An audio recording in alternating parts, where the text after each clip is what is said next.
porque te quiere bendecir, hacer bien, todo lo demás, ¿no? Pero cuando el Señor nos habla, ya sea en este lugar o en cualquier otro lugar, nos habla de cualquier tema, es porque Él ve la necesidad que hay en nosotros de ser expuestos a esa verdad. ¿Amén? ¿Se entendió, verdad?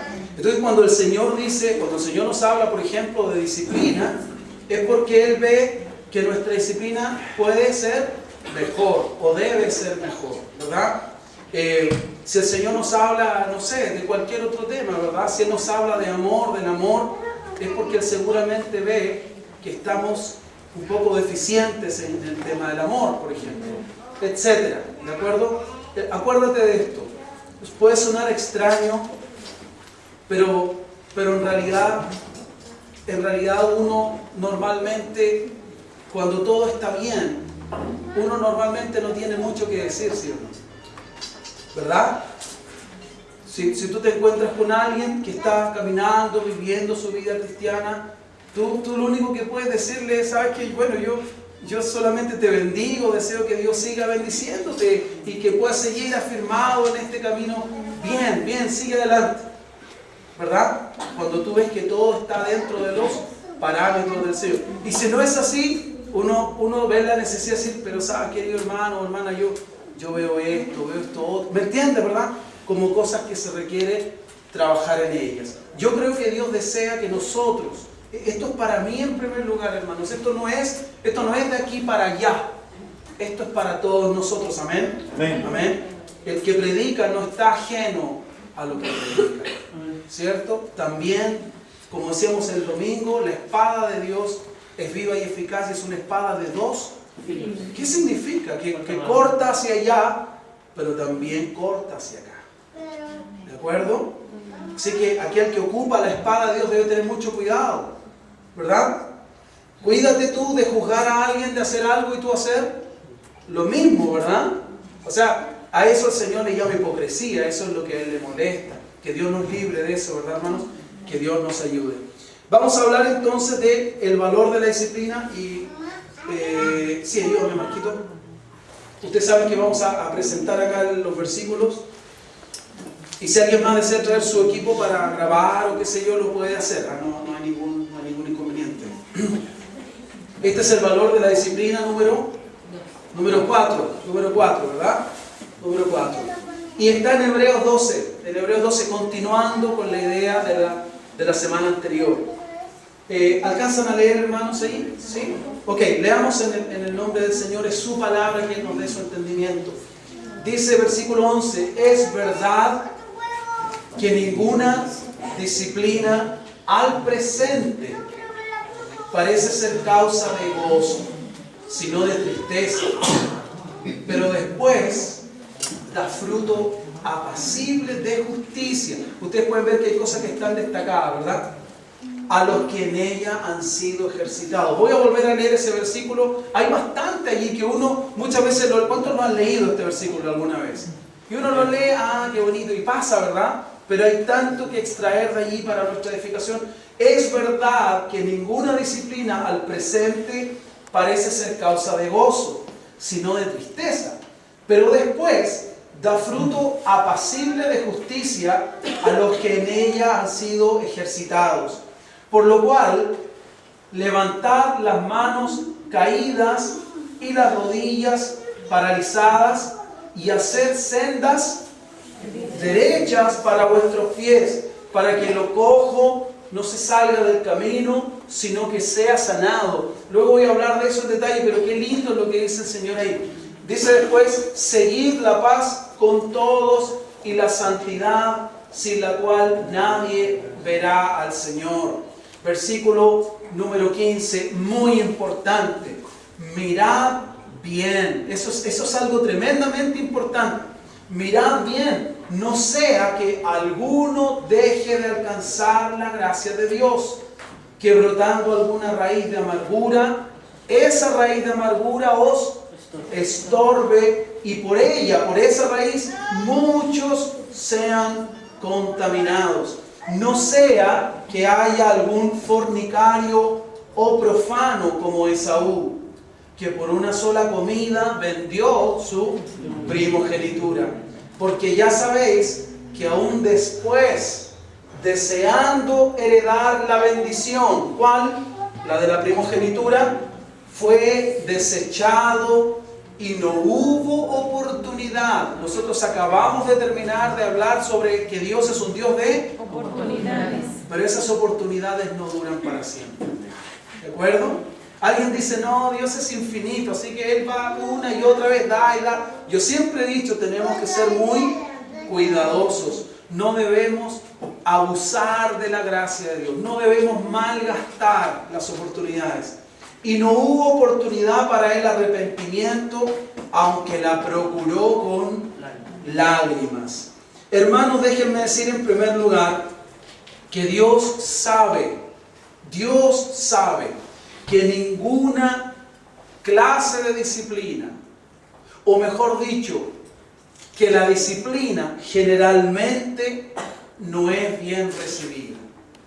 Yo he dicho ya muchas veces que a los seres humanos no nos gusta que nos alineen, no nos gusta que nos pongan parámetros, ¿verdad?, sobre los cuales actuar. ¿No? Nos gusta hacer nuestra voluntad. Yo quiero manejar a la velocidad que yo quiera, ¿verdad? Yo quiero beber lo que a mí se me antoje. Yo quiero comer lo que me pongan por delante. Y todo eso tiene que ver con una falta ¿de qué? De disciplina, ¿verdad? De disciplina. ¿Reconocemos o no que somos poco disciplinados? ¿Cuántas veces uno come hasta que el estómago le dice, por favor, misericordia? ¿Sí o no? Y después uno anda en la noche, Señor, yo te pido que sane, Señor. ¿Sí o no? ¿Verdad? Y el Señor dirá que sane. No, aprende. Ojalá que no se te olvide, ¿verdad? ¿Sí? Se nos olvida que es templo, ¿cierto? Y ahí se nos olvida que es templo. Pero bien, el Señor, fíjense las palabras que me gustan. ¿Saben? A mí me gusta tanto como Dios nos habla por su palabra. Porque Él dice así, dice... Es verdad que ninguna disciplina. Él sabe, ¿te das cuenta? Es como diciendo, si yo sé, yo tengo claro que a nadie le gusta la disciplina cuando la está viviendo. En el tiempo presente, cuando alguien te dice, Señor, fulano de tal, a mi oficina. Oh, yo sé lo que me van a decir. ¿Verdad? Y uno muchas veces puede salir de la oficina molesto, ¿cierto? Claro, me dijeron que hice esto mal, pero no han visto que yo hago esto y esto bien, ¿verdad? Y uno de alguna manera, como que trata, lo dije la vez anterior, en vez de recibir la corrección, ¿qué hace uno a veces?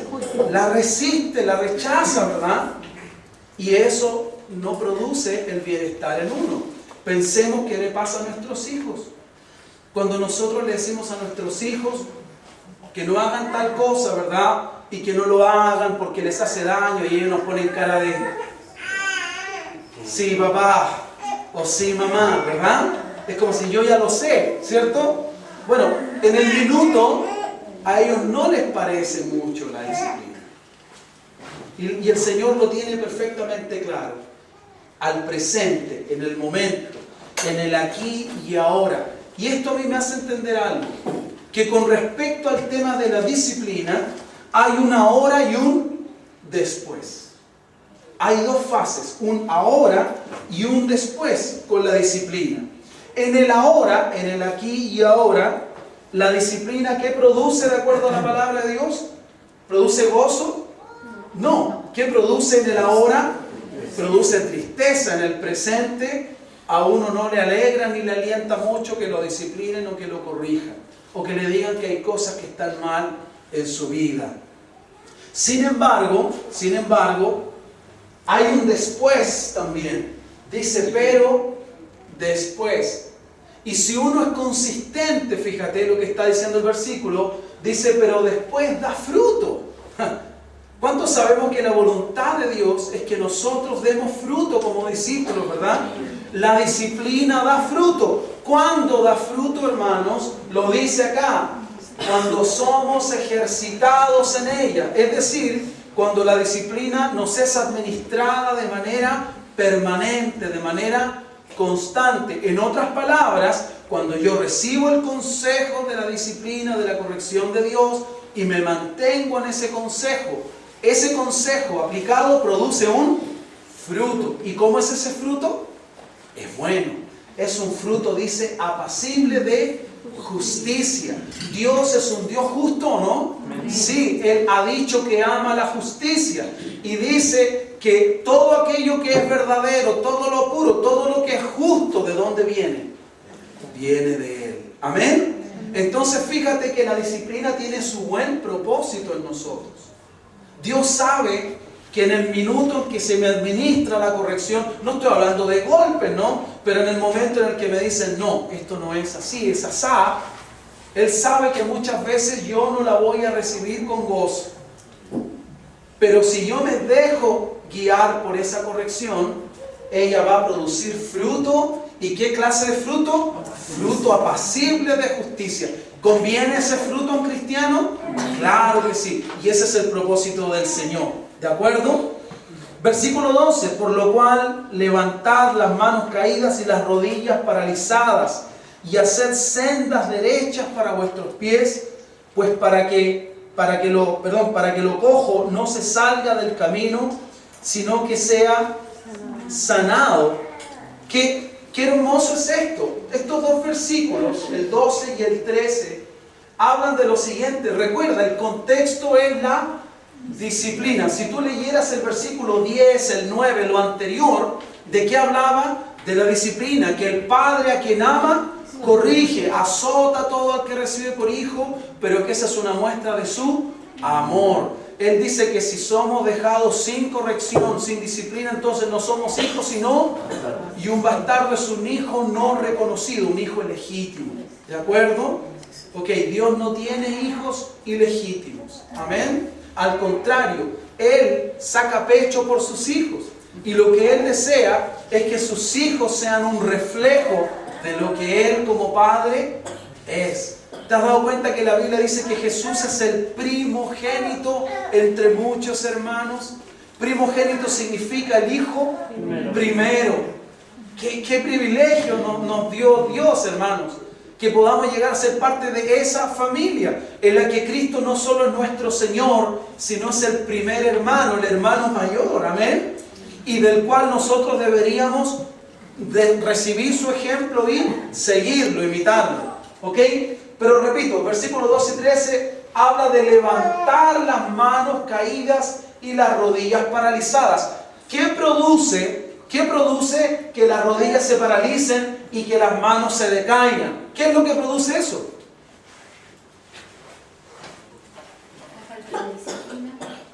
La aplicación de la disciplina. Fíjate, por eso digo, es importante que analicemos contextualmente esto. El Señor dice que Él sabe que ninguna disciplina al presente produce gozo, ¿verdad? Más bien produce tristeza. Y esa tristeza, ¿qué es lo que provoca en nosotros? Un desánimo, un desaliento. Amén. Muchas veces cuando tú o cuando yo somos disciplinados, corregidos por el Señor, nos sentimos levantar las manos. ¿Qué pasa con nuestras manos?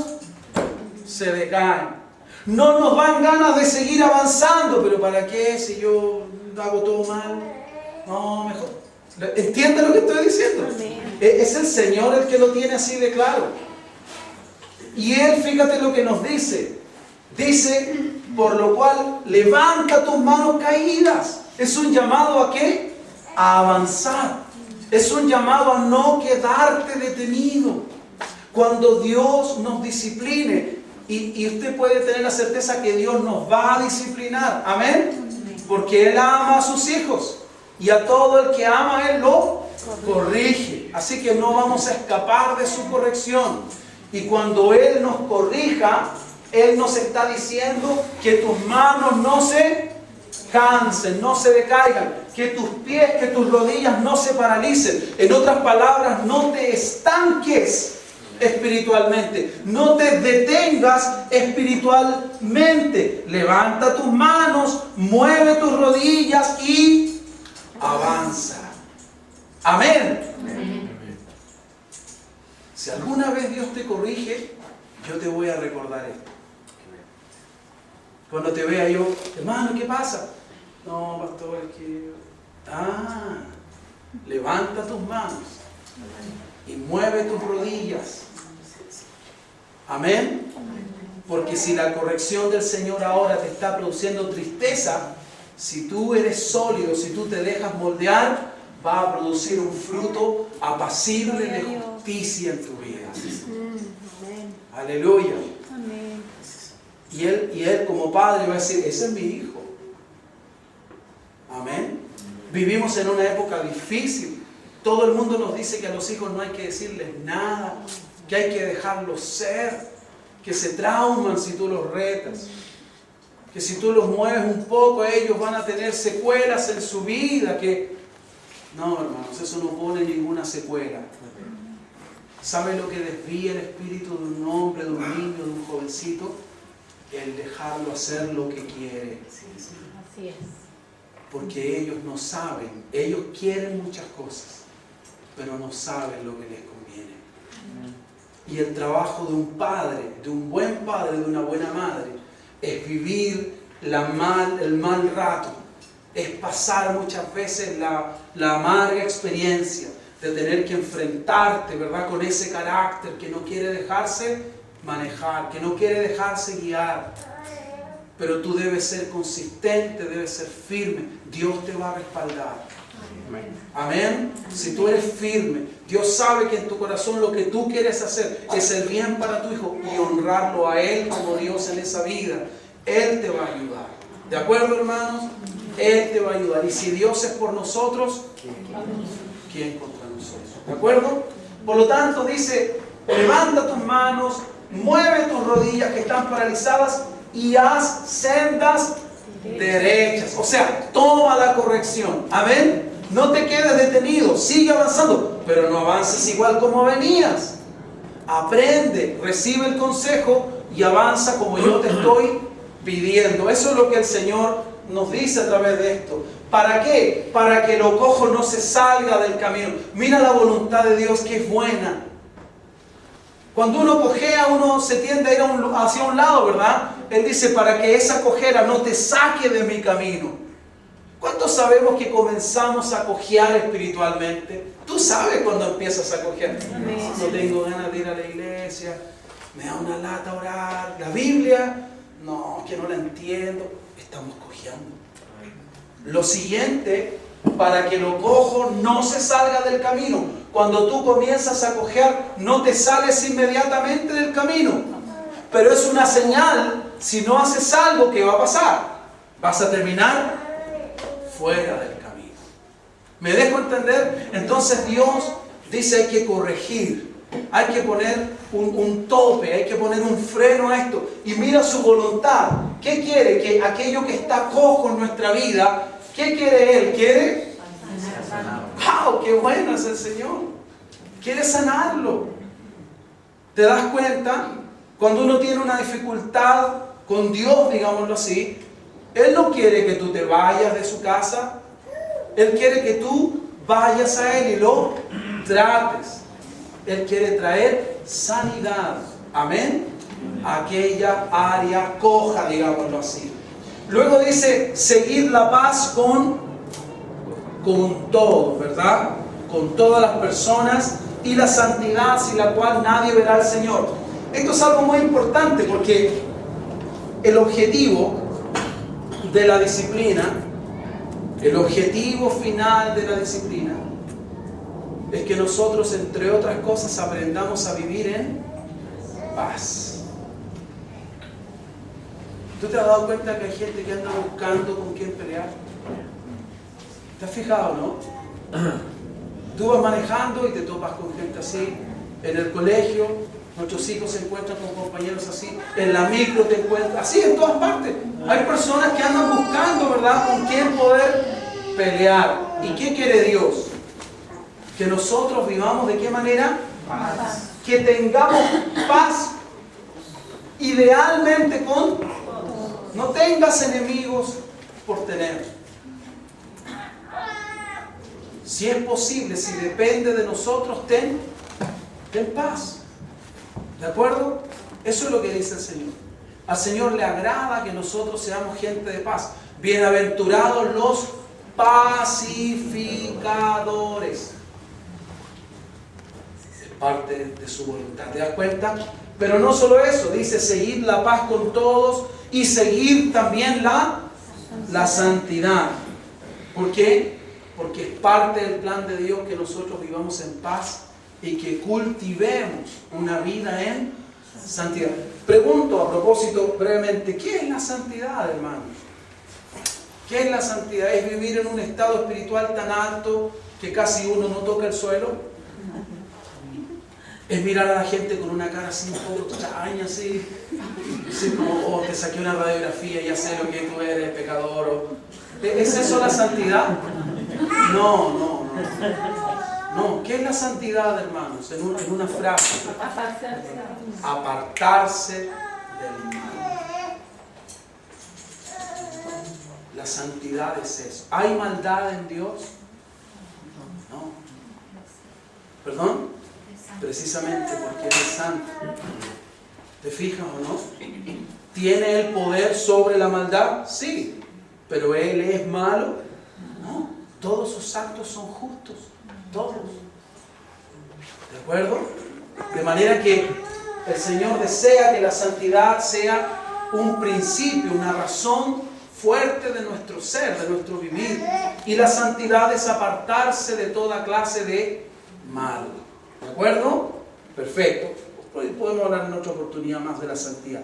Dice a continuación, mirad bien, no sea que alguno deje, y aquí entramos en tierra derecha, como se dice, mirad bien. ¿Por qué subrayé eso? Mirad bien. ¿Qué significa? A ver, ¿qué es lo que Dios está diciendo con esta frase? Mirad bien. Está diciendo, a esto que les voy a decir, presten mucha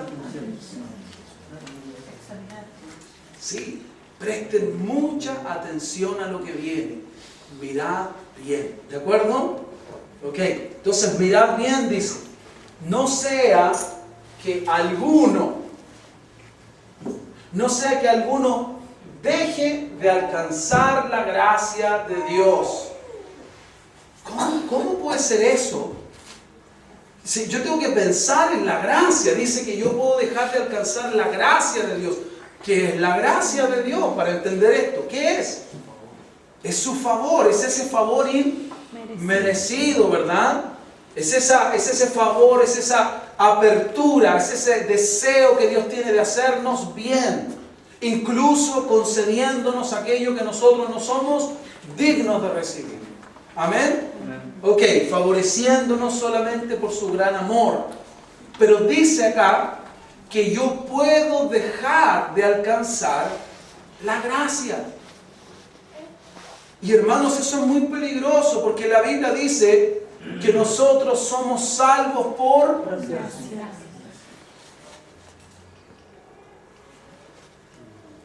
¿Verdad? Hay canciones sobre la gracia, sublime gracia, solo tu gracia me ha sostenido. Bueno, hay una pila de canciones, etc.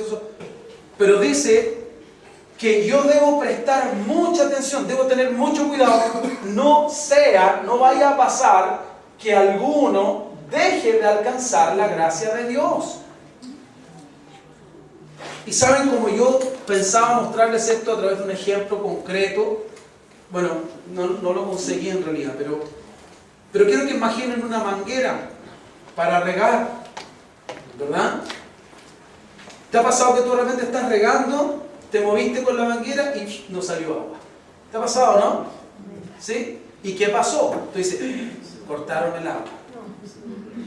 ¿Qué le pasó a la manguera? Se estranguló la manguera, ¿cierto? Fíjate, ¿hay agua? Sí. ¿Hay potencia? Sí. Pero a mí no me está llegando el agua. ¿Por qué no me llega el agua? Porque en algún punto en el trayecto se dobló la manguera. Yo no me percaté y la manguera se dobló. Quiero que entendamos para este ejemplo, la fuente es Dios, la llave es Dios, ¿de acuerdo? Y en vez de agua, eso se llama gracia. ¿Lo están entendiendo? Váyanse para la casa, hermano. Son tan inteligentes, ¿para qué vamos a hacer? No, gracias por entender. Entonces, en la llave, Dios abre su llave, ¿verdad? La llave es su gracia. Y la gracia comienza a fluir sin ningún obstáculo. Pero de repente puede llegar a pasar que por alguna circunstancia, que aquí define más específicamente, puede ocurrir que brote alguna raíz ¿de qué? De amargura. Puede pasar que alguna amargura, algún rencor, alguna cosa que yo no perdoné, que no traté debidamente, que yo la pasé por encima, de esas cosas que tú, hermano, y yo no prestamos atención, decimos, bueno, esto es parte de la vida nomás, pues ya hay que seguir. Pero al otro día ya no nos sentimos igual. Si seguimos, estamos vivos. Somos como Eva cuando Dios le dijo, el día que comas morirás. Ella comió y no murió. No murió en ese momento, pero ya había puesto la sentencia de muerte sobre su vida. ¿Me dejo entender?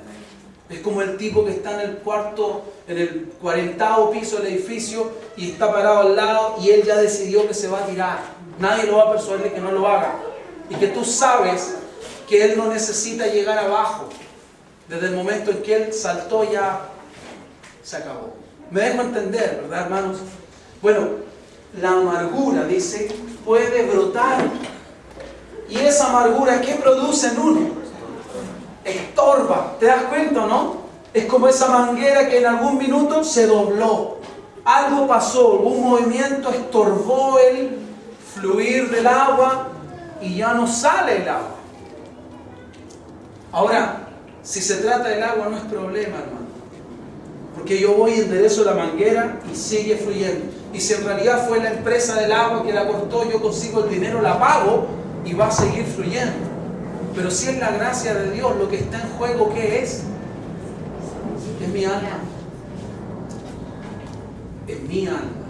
Por eso Dios dice, miren bien, presten atención, ¿verdad? Como hijo nos dice, cuidado con este tema. No sea que alguno deje de alcanzar la gracia de Dios, que brotando alguna raíz de amargura os estorbe y por ella muchos sean contaminados. Mira lo terrible que son las amarguras, las raíces de amargura. Esas cosas no tratadas. ¿Me están siguiendo, verdad? Amén. Esas cosas que pasaron pero que yo no traté. Mira qué terribles y qué destructivas pueden llegar a ser. Porque dice que no solo me pueden estorbar a mí, sino que desde mí pueden comenzar a hacer su trabajo destructivo en otras personas. O sea, eso me afectó a mí, pero luego yo te lo comparto a ti, hermano. Y de alguna manera eso, dice el Señor, puede estorbar el caminar de otro. Y el caminar de otro. Y díganme si no es una falta de disciplina. Díganme si no es un problema. Yo no sé por qué, pero yo tengo un problema con Carlos. No sé por qué, pero yo tengo un problema con Carlos. Y la Biblia dice, si tienes un problema con Carlos, deja tu sacrificio, tu ofrenda y ve donde Carlos. ¿Cierto? Arréglate con tu hermano. Y luego regresa y ofrece, y lo que ofrezcas va a ser acepto. Lo dice la Escritura, ¿cierto? Pero ¿qué hago yo? ¿Qué hacemos? ¿Acatamos la disciplina del Señor en ese sentido? Muchas veces no. Yo creo que la mayoría de las veces no. Yo voy a ofrecerle a Dios, ¿verdad? Señor, pero que Carlos, mira Carlos, que lo que pasa es que Carlos, y me encuentro con un hermano, hola hermano, ¿cómo estás? Estoy mal porque Carlos me hizo esto.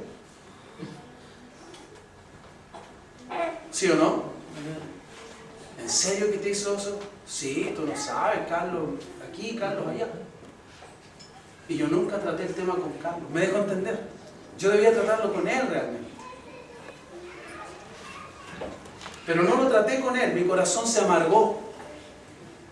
Y luego yo me encuentro con alguien y ¿qué es lo que hago? ¿Le amargo? Le amargo el corazón con lo mío. No nos reímos ahora, ¿verdad, hermanos? Este tema es muy importante.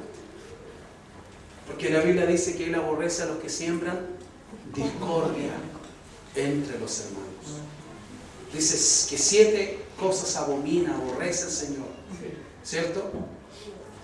Y una de ellas es el que siembra discordia entre el que produce diferencias, el que produce pleitos, el que genera conflictos. ¿Y cómo se generan esos conflictos?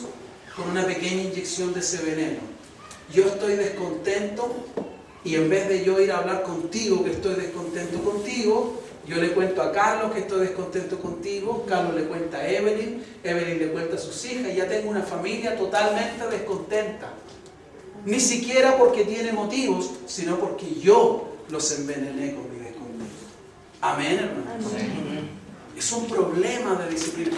Yo creo que eso no pasa acá, de verdad se lo digo delante del Señor. Creo que ese no es un problema en esta iglesia, gracias al Señor.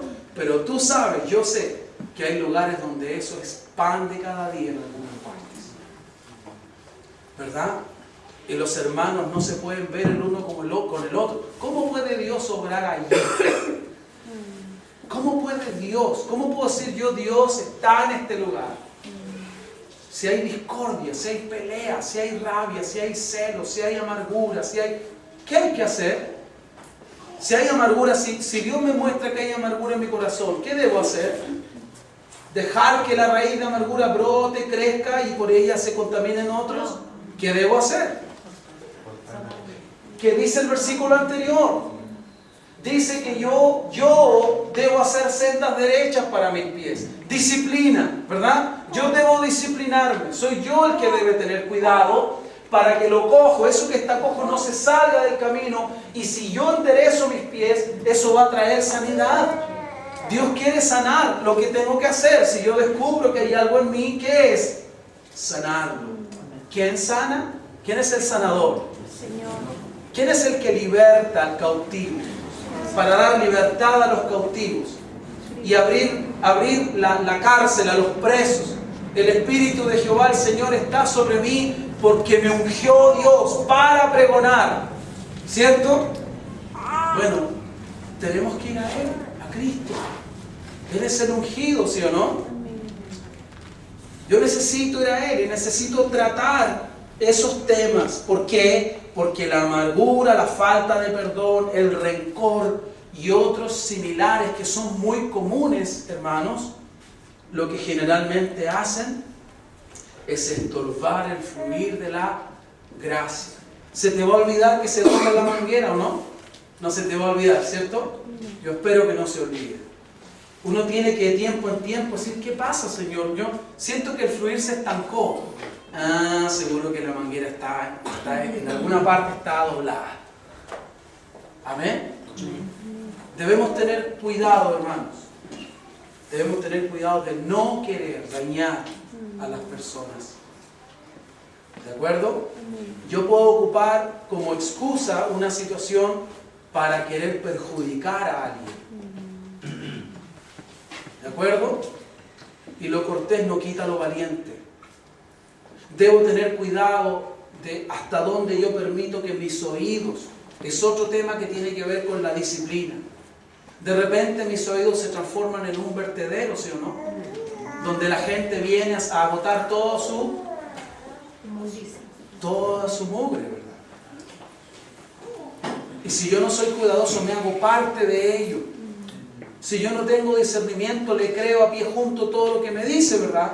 Y lo tomo como si fuese una verdad. ¿Ah? Debo tener tanto cuidado. Por eso que esto tiene que ver con la disciplina. Hay que tener cuidado cuando uno va a comer, a servirse, a un té, a un desayuno, a un asado, a una comida. Porque todo siempre parte muy espiritualmente, ¿verdad? Pero todos sabemos que a veces la comida da rienda suelta y uno termina donde no debería terminar. Hablando de cosas que no debería hablar, entrometiéndose en asuntos que no debería entrometerse. Finalmente, a veces uno termina contaminado. ¿Es así o no es así? Que Dios nos guarde, hermanos. Amén. ¿Y cómo nos guarda Él? Nos está diciendo, hay que tener cuidado, tenemos que ser prudentes. Yo por eso siempre digo que Dios nos ayude a ser prudentes. Bueno, dice y da un ejemplo puntual en el verso siguiente: no sea que haya algún fornicario o profano como Esaú, que por una sola comida vendió su primogénito. Esto es terrible, hermanos. Lo que el Señor está diciendo aquí es que cabe la posibilidad, no que necesariamente vaya a ocurrir, pero pudiera ocurrir que en alguno de nosotros haya una debilidad. Si quiere, anótelo. No digo en una hoja, pero anótelo. Usted tome nota, ¿verdad? No sea, interpretando este versículo, no sea que en alguno pueda haber alguna debilidad. ¿De acuerdo? Alguna debilidad por la cual estemos dispuestos a vender nuestras bendiciones espirituales.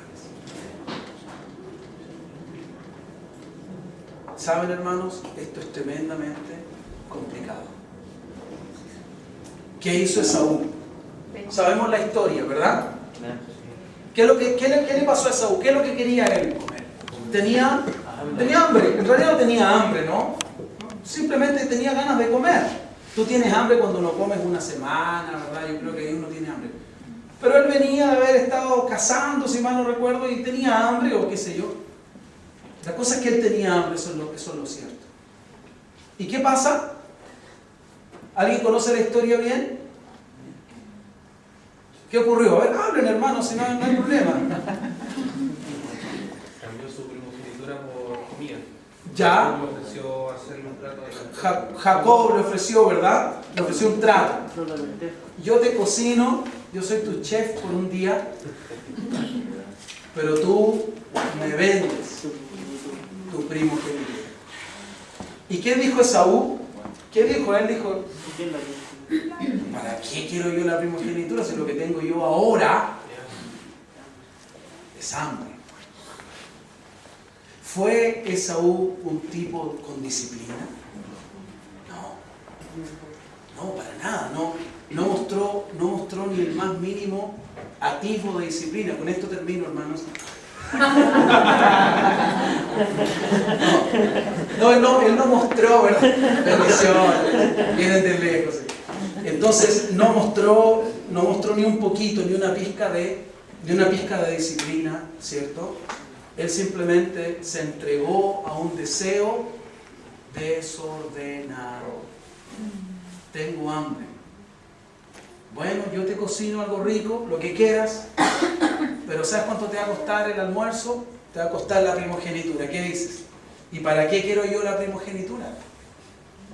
Y mira lo que dice la Biblia. Dice que por una sola comida, hermanos, ¿saben? Ellos no firmaron ningún contrato. Ellos no fueron donde ningún notario.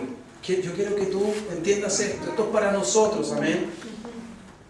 Cómo nuestras palabras constan delante de Dios. Por eso el Señor dice: por tus palabras serás condenado y por tus palabras serás justificado. ¿Ah? De toda palabra ociosa que hablemos, ay Señor, daremos cuenta. ¿Cierto? Y se nos viene el cielo encima cuando tocamos el tema, pero se nos aleja, se nos olvida cuando no tocamos el tema, ¿verdad? Y le damos rienda suelta a nuestra boca y muchas veces hablamos palabras que son más que ociosas. Vale decir que no aportan para nada. Palabras de las que seguramente nos vamos a arrepentir en algún momento. Ay Señor. Pero ¿qué es lo que hizo él? Jacob le ofreció: yo te cocino, tú me vendes tu primogenitura. Y Esaú dijo: ok. Y quedó registrado delante de Dios, ¿o no? Sí. Ellos no firmaron, hasta donde yo sé, no hicieron ningún pacto, no fueron donde ningún notario, no existían, ¿verdad? No pusieron a nadie como un testigo de fe ahí entre... No, simplemente lo hablaron, pero delante de Dios quedó registrado. ¿Cuántas veces uno dice, Señor, mira, si tú me ayudas, yo voy a hacer esto? Si tú me sanas, yo te prometo. Si tú me haces ese trabajo, Señor, yo te prometo. Si me cambia la condición de vida, yo te voy a dar mi tiempo, Señor. Mira, Señor, ¿cuántas veces nosotros prometemos? Y Dios anota, ¿verdad? Gabriel, me prometiste esto, ¿cierto? Y si no cumplo, que soy deudor con Dios, ¿verdad? Bueno, es un llamado a la disciplina, ¿de acuerdo? A ordenarnos. ¿Y qué más dice sobre esto? Dice que él vendió su primogenitura y el escritor dice, porque ya sabéis que aún después, o sea, después de haberla vendido, después de haber hecho el trato, dice, deseando heredar la bendición. Él quiso. Dios, perdónanos, Señor, por las palabras, perdónanos, Señor. Él aparentemente no estaba hablando muy en serio, pero el Señor lo tomó en serio. Ay, Señor. Y dice, deseando heredar la bendición fue ya no Esaú. Y no hubo oportunidad para el arrepentimiento. Yo quiero hacerte una pregunta.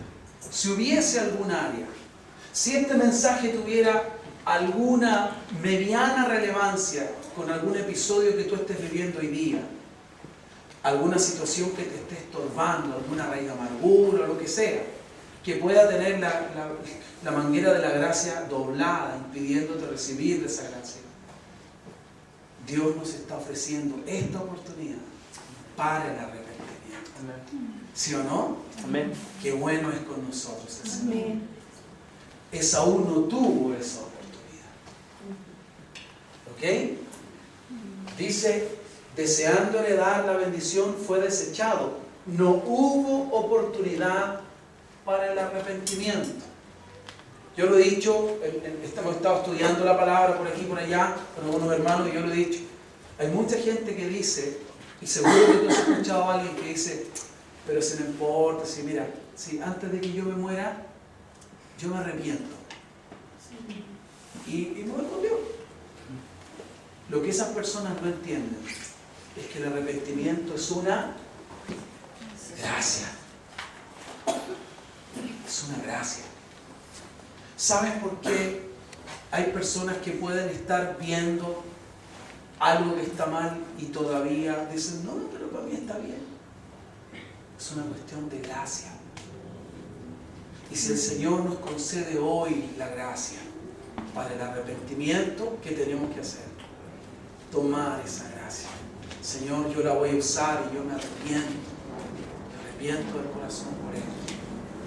Amén. Qué triste sería que él dijera, bueno, ya no hay oportunidad para ti. Pero si él me está permitiendo esto es porque él me está ofreciendo esa oportunidad. ¿De acuerdo? Les dije yo recién, al principio, al comenzar, cuando Dios te habla de algo es porque Él quiere tratar con eso, ¿verdad? Y qué bueno es que Él nos ofrezca esa gracia. Y lo terrible es que Esaú, cuando quiso recuperar lo que perdió, no fue solamente decir, ya, pues si yo la quiero. ¿Cómo la procuró? ¿Cómo la quiso recuperar? Con lágrimas. O sea, él lloró, hermanos. Lloró. Pero yo quiero decirte algo. Hay cosas que no se arreglan con lágrimas. Hay cosas que no se arreglan llorando. Muchas veces nosotros decimos cosas, como dice acá, que producen amargura en otros. Y el otro no se arregla de esa amargura solo porque yo lloro. Hay muchas personas, cristianos y cristianas, que van dejando la embarrada. ¿Usted sabe lo que es la embarrada? Lleno de barro por la vida. Y luego se pegan una lloradita por aquí, otra lloradita por acá, y creen que arreglan sus embarradas. Pero la vida no es así. Y una de las cosas que Dios nos enseña a nosotros todo el tiempo acá es que somos responsables. Acuérdate de esto, querido hermano. Hay cosas que no se arreglan llorando. Amén. No basta cuán terriblemente uno llore. No es suficiente. A veces las lágrimas simplemente no arreglan el problema. Lo que Dios quiere es que nosotros actuemos con cordura. ¿Cierto? Quiere que tengamos cuidado de no contaminar a otros. De que uno esté al tanto. ¿Quién es el que tiene que cautelar o estar atento de que no broten raíces de amargura? ¿Quién debe estar atento a eso? Yo, ¿verdad? Yo debo examinar mi corazón, ¿sí o no? Yo debo pesar mi vida en la balanza del Señor y ver si estoy o no estoy caminando como Él me ha llamado. Si no estoy caminando, si estoy cojo, ¿qué es lo que quiere el Señor? ¿Que me salga el camino de una vez por todas y deje de molestar? No, Él desea que eso cojo no se salga. Él quiere que eso cojo se encarrile, que eso sea sanado. Amén. Amén. Pero ¿quién es el principal encargado de pesar espiritualmente su vida? Yo. Para eso la palabra de Dios es como un espejo. Cuando yo leo, yo me considero allí. Y digo, ¿estoy o no estoy viviendo en la gracia? ¿Estoy o no estoy siendo un cristiano? Amén. Más allá de que cumplo con ciertas normas. Los fariseos eran en extremo meticulosos para cumplir con ciertas cosas. Pero pasaban por alto lo más importante de la ley de Dios. Amén. Y este tema de la disciplina es muy importante si es que queremos tener victoria en nuestra vida espiritual. ¿De acuerdo, hermanos? Yo te quiero pedir hoy día que tú examina por favor si en tu vida puede haber una posible raíz de amargura. Esa raíz.